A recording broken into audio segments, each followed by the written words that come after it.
Well, welcome to Borders True Romance. We're here with J.R. Ward. J.R., how are you today? I'm very well, and thank you so much for having me. You know, J.R., you have so much going on, and what we had released last May, I think it was late April actually, was Lover Avenged. And you have to tell us a little bit about how that book came around, and we loved it. It sold very, very well, and if readers haven't gotten it, tell them why they need to buy it now. Well, because revenge is really hot. I got to be honest with you. You know, it was 9 months writing him was no great sacrifice, I assure you. It's a great book. I think that, you know, he's a great sort of your typical bad boy. He's neither all good nor all bad, and the contrasts of his personality, how he can be so protective about the small circle of friends and family that he has, and so incredibly brutal in the other parts of his life. I think it's fascinating because it gives him a lot of different layers, and I think that in this book, the female he ends up mated with, you know, Elena is a perfect pair with him.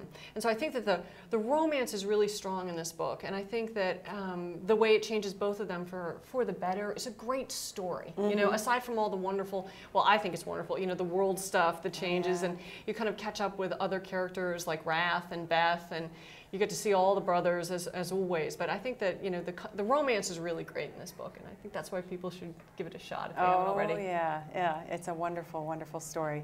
You know, a lot of readers always ask about Wellesley, and I was just wondering if you could tell our readers and myself, because I'm interested as well, will we see her return into the books at any time? The unfortunate thing about Wellesley, okay, the way it works is when vampires die, they go to the Fade. Okay, so Wellesley was pregnant when she went to the Fade. This puts her in a position, if the scribe virgin were willing to intercede and send her back down to be with Tor, she would have to choose between being with her Hellrun and being with her baby. So the problem is she kind of is grounded in the Fade because she wants to be with their unborn, now spiritually born son. So she comes back in the book in the sense that she is the catalyst by which Lassiter enters the picture and saves Tor's life and brings him back to the Brotherhood. And you'll hear more in later books about how this whole thing worked out and why Lassiter's there and what her connection is with him and all of that. But so she, in a tangential way, she is back, but she never actually comes. Tor's future lies with another female, which everyone's met, but I won't tell you who it is. And you see her, you see her actually in the next Black Dagger Brotherhood book, Love or Mine, which comes out next year. Oh, okay, great, great. Well, before we talk about that, because we will, we also want to talk about the new series that you're beginning. It's a Fallen Angels series called Covet. Covet's the first book, and it comes out September 29th, and you have to tell us about that. I started out the Brotherhood books because I had these very clear images of these huge men with vampire fangs and the whole vampire mythology in my head. And the Fallen Angel books hit me the same way. And demons and angels have always fascinated me. I'm actually scared of demons. They actually, I really don't like them. I don't want to watch The Exorcist. I'm not into that whole thing. But the idea of how a demon enters someone's life and then steers them off course and takes them into the 7 sins and corrupts everything about what they do and where they end up and the choices they make, that's kind of fascinating. So actually the way it started was I had this vision of this guy on a Harley riding off into the sunset with these other 2 guys. And that was the basis of the whole series. And it is the classic good versus evil battle. Now, do we see any characters from, because you're making me think that Lassiter would. Well, yeah, Lassiter's not part of the Covet universe, but the brothers have some hysterical walk-on moments. And it's one of those things where in Covet, the reader, if you've read the BDB books, will know. They'll be, oh my God, you know, there's Fury walking in and there's Butch. But the people in Covet don't know them. Okay. So. Okay. Oh, that's fun. That'll be fun. The Covet books, right now there are 7 books only in the series, and they all have to do with the 7 deadly sins. And there was a core romance to each of the books.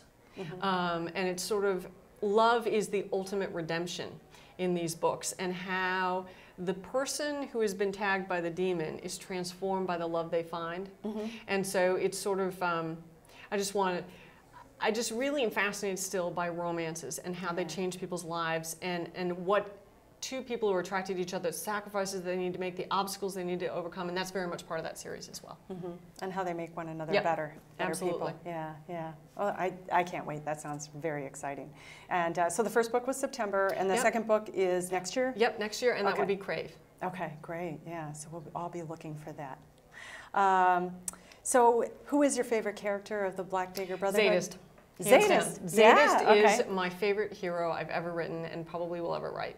And why? I mean, that was one of my favorite books, but I'm curious. Well, I think it's because out of all of them, I mean, they're all pretty out there alpha male types, but he was the most raw. He's the most broken, and he had the most distance to travel emotionally from where he started at the beginning and where he ended up. And I also think that whole thing about him being a father and how that changed things. And his journey is probably the one that was the hardest for me to write. I haven't reread his book. I've read all of the other ones, you know, once they finally get bound and come back to me.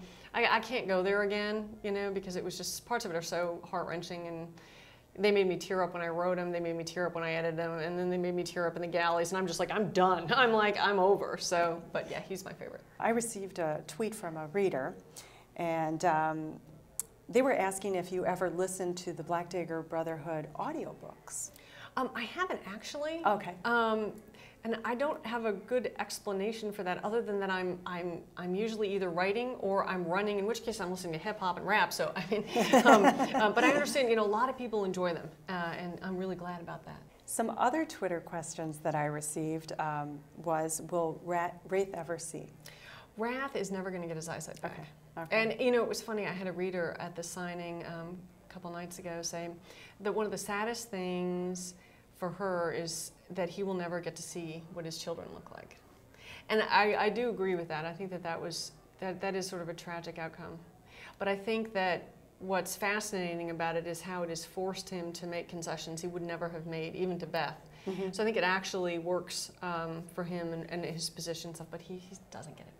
But he has George, the golden retriever, whom I love. I loved him. I love George. Yeah. Now, is there any significance to his sight worsening in future books? Is that something we should be watching for? I think he's basically, at the end of Love or Avenged, essentially blind, and it doesn't get any better than that. Okay, but that's not signifying anything in the story.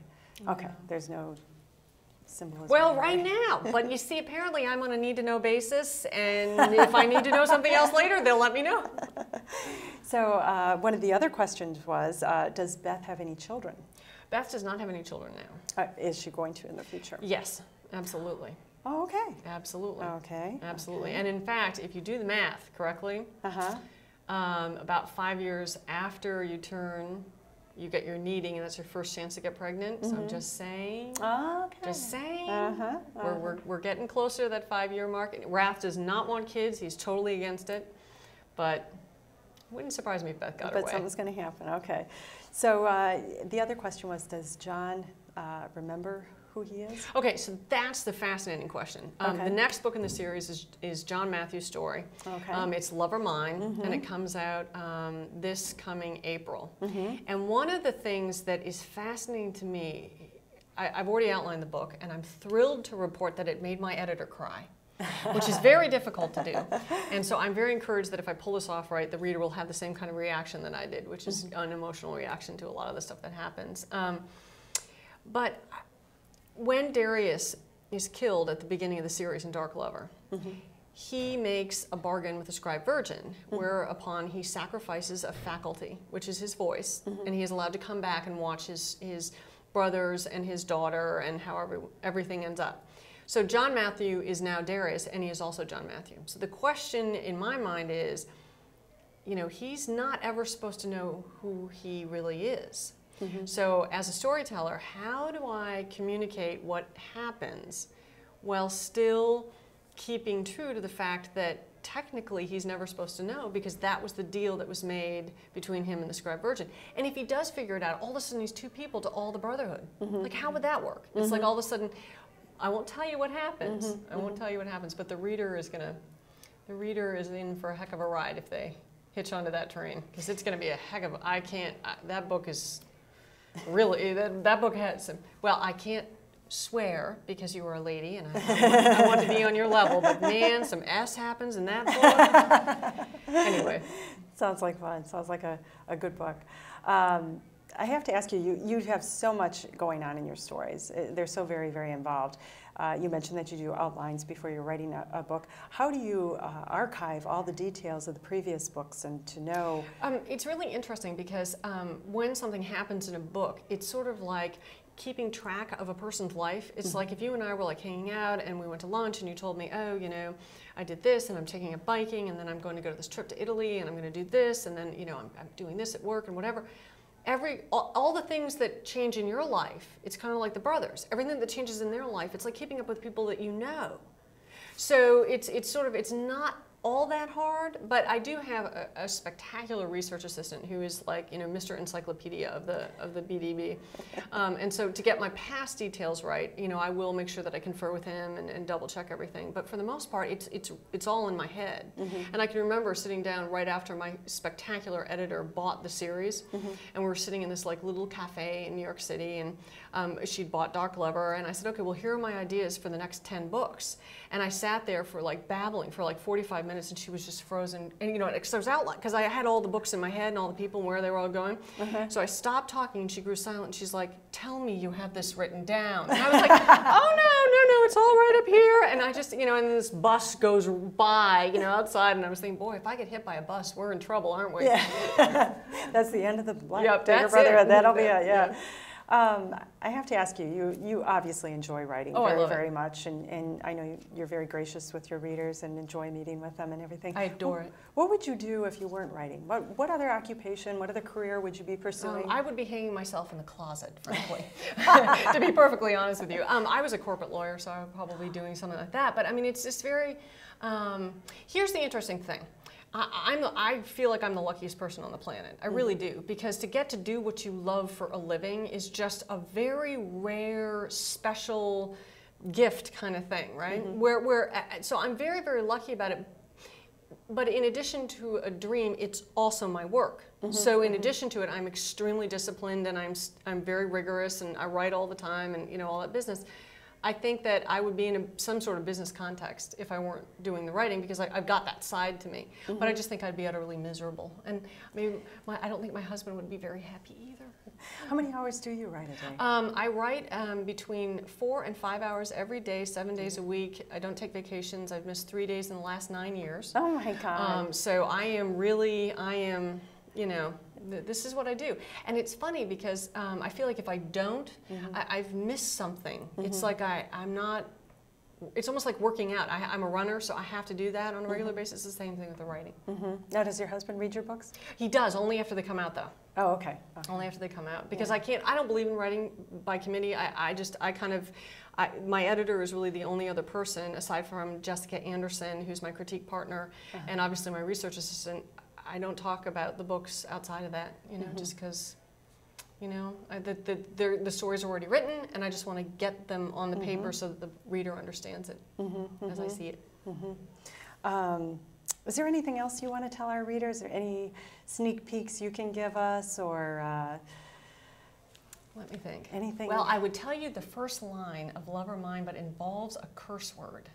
Oh. So we either could bleep it up, but I will tell you that. Tell us. Okay, tell the us, first please. line of Love or Mine is another effing butterfly. Oh. Okay, and the context is really quite funny. I think that for Love or Mine, it's a great love story between he and Hex. It really is. But both of them have a lot of stuff that has to get settled before they can really find their happily ever after. But they do, and it's a great ending.